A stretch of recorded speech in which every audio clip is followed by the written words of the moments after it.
Uyanır uyanmaz bir ne sigara soruyordum ve sigaramı birlikte içiyordum.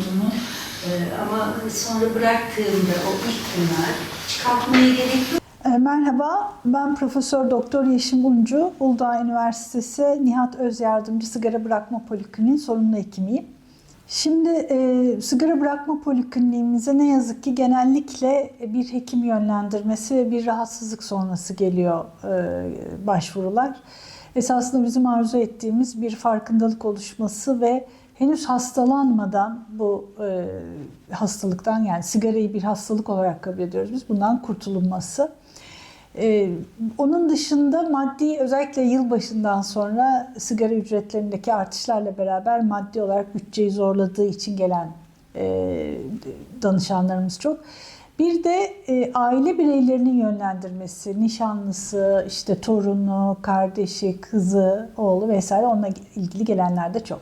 Sigara bağımlılığını biz çok yönlü bir bağımlılık olarak kabul ediyoruz. Yani bunun sadece nikotini hepimiz biliyoruz. İçindeki nikotin çok yüksek bağımlılık yapan bir madde.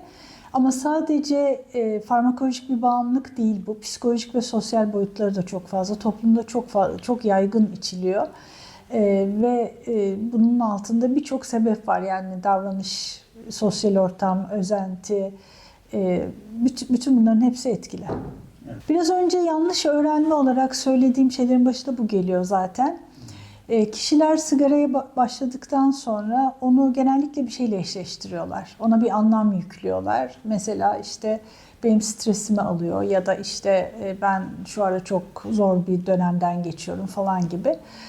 Oysa ki sigara bunların hiçbirinin çözümü değil. Yani ne stresi ortadan kaldıran bir özelliği var ne de depresyonu çözen bir özelliği var. Bu yanlış öğrenme sonucu o bir kısır döngüye giriyor.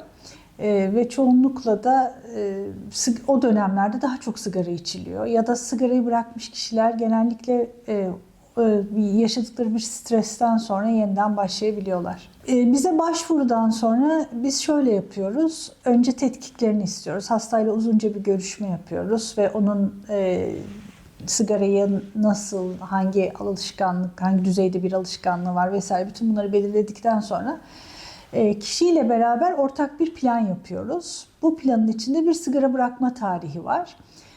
Burada Sağlık Bakanlığı'nın verdiği ücretsiz tedavileri de uyguluyoruz. Yani ilaç tedavisi de uyguluyoruz. Tabii ki kişiye göre planlıyoruz bunu. Yani hastanın eğer o ilacı kullanmak için uygun bir şey varsa, bünyesi varsa. Ardından o sigara bırakma gününden itibaren bir 6 ay şeyimiz devam ediyor, görüşmelerimiz devam ediyor. 1. yılın sonunda da bir kontrol muayenesi yapıyoruz. Yani toplamda 6 ay ama ilaç tedavisi 1 ay kadar sürüyor. İlaç başarı şansını 10 kat, 12 kat arttırıyor. Öncelikle onu söyleyeyim. Yapılan çalışmalar bunu göstermiş vaziyette. Şöyle bir şey var, yani kişinin buna karar vermiş olması çok önemli tabii ki. Ama bu bir bağımlılık. Bağımlılık da bir hastalık biliyorsunuz ve tedavi edilebilir bir hastalık. Burada sadece kişinin ve çevresinin kendine zaman tanıması lazım. Çünkü ilk başlangıç çok kolay olmuyor tabii ki ama eğer kişi kendini yeterince hazırlarsa biz burada bir sorun yaşamıyoruz.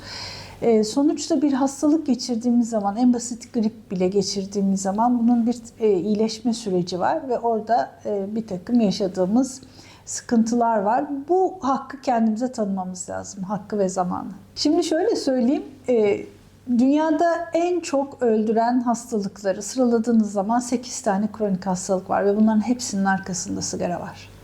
Yani kalp hastalıklarından inme, işte kanserler vesaire, hepsinin arkasında sigara var. Dolayısıyla hastalığın hem prognozunu, yani kötüye gidişini durduruyor hem de tedaviden alınan cevabı arttırıyor. Kronik hastalar için hayati önemi var sigarayı bırakmanın.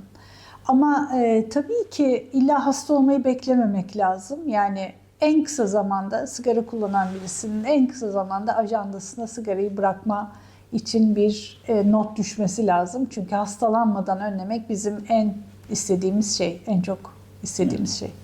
Toplumda çok yaygın kullanmasından kaynaklanan, özellikle bizim toplum için 2 tane yanlış bilinen şey var. Bunu düzeltmek istiyorum. Bir tanesi, ya işte benim iradem yok, ben bırakamam gibi kendine güvensizlik. Bu bir irade meselesi değil. Bu tamamen bir hastalık olarak kabul edilmeli. Dünya Sağlık Örgütü de bunu kronik, bulaşıcı, bağımlılık yapan bir hastalık olarak kabul ediyor ve bizim verdiğimiz destek sayesinde tedavi edilebilir bir hastalık. İkincisi de sosyal destek çok önemli. Bu hani sigarayı bırakmaya niyetlenen ya da bırakan kişilere yok ya sen bırakamazsın, hadi yak bir tane vesaire türündeki şeyler ne yazık ki o tedavi sürecinde kişileri olumsuz etkiliyor. Lütfen sigara bırakma tedavisine başlayanları destekleyelim.